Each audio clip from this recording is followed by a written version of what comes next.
बिना भौतिक गुरु धारण किए क्या वाकई सिद्धि प्राप्त की जा सकती है? तो जवाब है हाँ। लेकिन साधना के क्षेत्र में आने के बाद गुरु और शिष्य की जो परंपरा है उसे शिवलोक द्वारा ही बनाया भी गया है। लेकिन मैं बहुत सारे ऐसे साधु संतों को भी जानता हूँ जिन्होंने भौतिक गुरु धारण नहीं किया था, लेकिन फिर भी उनके पास उच्च स्तर की सिद्धियां हैं। खैर, इस फिजिकल वर्ल्ड में मानव निर्मित माया ने या फिर मानव निर्मित विज्ञान ने या फिर मानव निर्मित ज्ञान या फिर पढ़ाई ने इंसान को कुछ ऐसा बना दिया है कि हर इंसान के कुछ न कुछ सीक्रेट जरूर होते हैं कि ये इंसान मेरे लिए अच्छा नहीं है, ये इंसान मेरे लिए अच्छा है, इसको मेरे बारे में ये नहीं पता होना चाहिए, या फिर इस इंसान को अगर मैं अपना कोई सीक्रेट बताऊंगा तो मुझे किसी भी तरह का कोई खतरा नहीं होगा, या फिर जब तक मैं किसी चीज को अपनी इन फिजिकल आंखों से देखूंगा नहीं तो मैं यकीन कैसे कर लूं, या फिर जिस बाबा जी को मैं अपना गुरु बनाने की सोच रहा हूँ कहीं वो मेरा बंधन तो नहीं कर देगा, या फिर मुझे लूट तो नहीं लेगा, या फिर अगर मुझे सूक्ष्म जगत की कोई शक्ति प्राप्त हो गई तो उसके बाद मैं इन सबको एक एक करके देख लूंगा, इनको अपने पैर छूने पर मजबूर कर दूंगा। इस फिजिकल वर्ल्ड में हर इंसान इस तरह की स्टोरेज अपने दिमाग में भरकर सरवाइव करने में लगा हुआ है।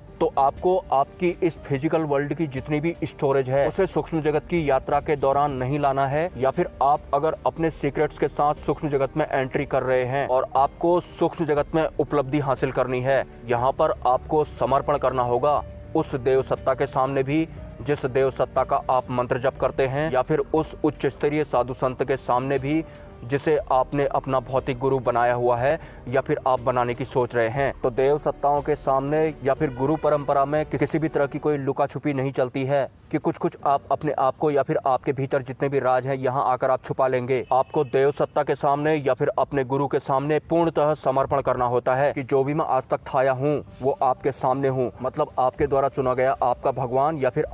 आपके द्वारा चुना गया आपका गुरु, दोनों में कोई फर्क नहीं है, दोनों एक ही हैं। मैं इस समर्पण भाव की बात कर रहा हूँ। तभी जो सिद्ध पुरुष होते हैं जिनके पास सिद्धियां होती हैं वो आपके वो भौतिक गुरु होते हैं जिस मंत्र को वो आज तक जप करते आए थे उसी मंत्र को वो अपने शिष्य को भी देते हैं। तो उनके द्वारा सिद्ध किया गया आपको दिया गया मंत्र आपकी इस इनविजिबल वर्ल्ड की जर्नी में रक्षा करता है, और उस दौरान आपको किसी भी तरह की कोई नेगेटिव एनर्जी परेशान करती है तो उसका इफेक्ट सिर्फ आपको ही नहीं पड़ेगा, आपके गुरु को भी पड़ता है। मतलब गुरु और शिष्य एक, या फिर अगर आपके भौतिक गुरु नहीं है तो हनुमान जी और आप एक,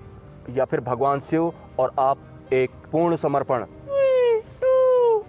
अगर आपके पास एक भौतिक गुरु हैं और उसके बाद आप कोई साधना कर रहे हैं और उस दौरान सिद्धि मार्ग की कोई शक्ति आपको भ्रमित कर रही है तो उस केस में आप आपके द्वारा चुने गए भौतिक गुरु यानी कि फिजिकल गुरु से कांटेक्ट कर सकते हैं और मार्गदर्शन प्राप्त कर सकते हैं। इसके विपरीत अगर आपका कोई भौतिक गुरु नहीं है और आपने भगवान शिव को अपना गुरु माना है और उस दौरान अगर आपको सूक्ष्म जगत की कोई शक्ति भ्रमित करने के लिए आती है तो आप उस बारे में भगवान शिव से कैसे बात करेंगे, क्योंकि भगवान शिव को भौतिक रूप में गुरु धारण करने के लिए तो आपको एक जन्म की तपस्या करनी पड़ेगी। तो सिर्फ भगवान शिव को गुरु मानकर साधना करने वाले केस में आपको एक बहुत ही उच्च स्तर का इंसान, साधक या भक्त बनना पड़ेगा जो सूक्ष्म जगत की किसी भी शक्ति के भ्रम से सहजता से पार हो जाए। और अगर आप में काबिलियत है, आप एक उच्च स्तर के इंसान, साधक या भक्त हैं, तो यकीनन आप बिना गुरु के भी सिद्धि प्राप्त कर सकते हैं। और साधना मार्ग में आपका इस फिजिकल वर्ल्ड वाला घमंड भी नहीं चलेगा कि मैं कर लूंगा, मैं डरूंगा नहीं, क्योंकि यहाँ आप सूक्ष्म जगत की शक्तियों के साथ डील कर रहे हैं जो कब आई आपको पता भी नहीं लगेगा।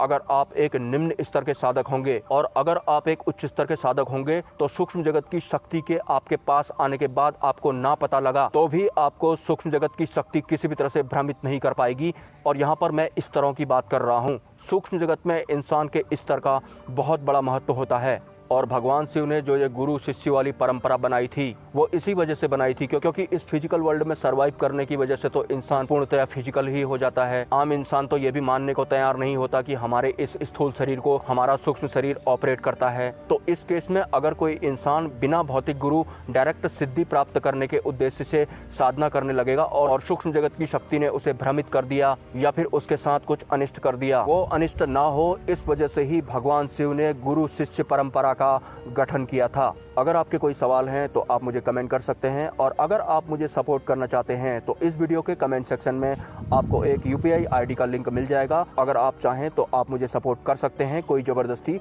नहीं है। मिलते हैं नेक्स्ट वीडियो में। ब्रह्मा, विष्णु, महेश एंड जय मां पराशक्ति।